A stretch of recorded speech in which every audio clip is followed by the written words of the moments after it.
High বন্ধুরা, বৈশাখী রান্নাঘরে আপনাদের সবাইকে স্বাগত। আশা করি সবাই ভালো আছেন, সুস্থ আছেন।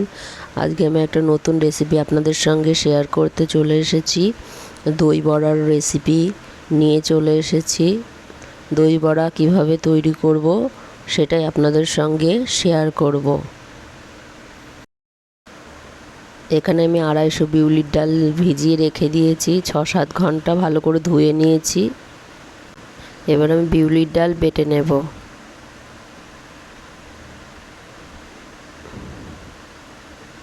বিউলির ডাল বাটা হয়ে গেছে।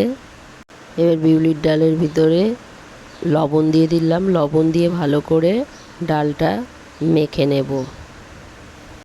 ডালটা ভালো করে অনেকক্ষণ ধরে মেখে নিতে হবে। মাখা হয়ে গেছে। এবার আমি একটা ঘোল তৈরি করে নেব। 3-4 চামচ টক দই দিয়ে দিলাম, ভাজা মশলার গুঁড়ো দিয়ে দিলাম, লবণ দিয়ে দিলাম, আর এর মধ্যে জল দিয়ে একটা ঘোল তৈরি করে নেব। ঘোল তৈরি হয়ে গেছে। কড়া গরম করে তেল দিয়ে দিয়েছি। এবার আমি বড়াগুলো ভেজে নেব। এবার উল্টিয়ে দেব। আমার এক পিঠ ভাজা হয়ে গেছে।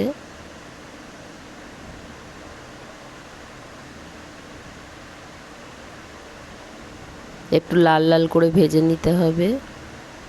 এই যে লাল লাল হয়ে গেছে, ভাজা হয়ে গেছে। এবার আমি তুলে নেব।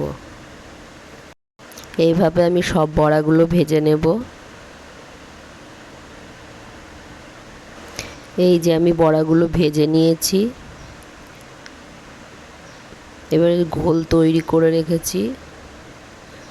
এই যে ঘোল রেডি হয়ে গেছে। এবার বড়াগুলো আমি এই ঘোলের ভিতরে ভিজিয়ে রেখে দেব আধ ঘন্টা।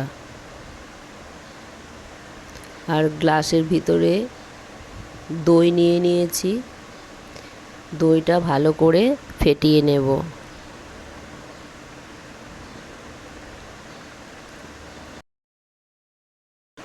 এই যে আমার আধ ঘন্টা হয়ে গেছে। এবার বড়াগুলো একটা প্লেটের ভিতরে তুলে নিলাম। এবার আমি টক দই ওপর থেকে ছড়িয়ে দেব। এবার ভাজা জিরের গুঁড়ো দিয়ে দিলাম।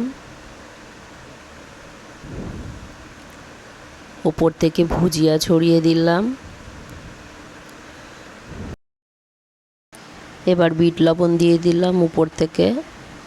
এই যে আমার দই বড়া রেডি হয়ে গেছে। এই রেসিপিটি আপনাদের যদি ভালো লেগে থাকে একটা লাইক, কমেন্ট এবং প্রচুর শেয়ার করবেন, এবং আমার এই চ্যানেলে যেই বন্ধুরা নতুন সাবস্ক্রাইব করে দেবেন এবং পাশের বেল আইকনটি প্রেস করে দেবেন নতুন নতুন রেসিপির ভিডিও পেতে। আপনারা ওইভাবে বাড়িতে দই বড়া তৈরি করে দেখুন। আপনাদের কেমন লাগলো কমেন্টে আমাকে জানাবেন।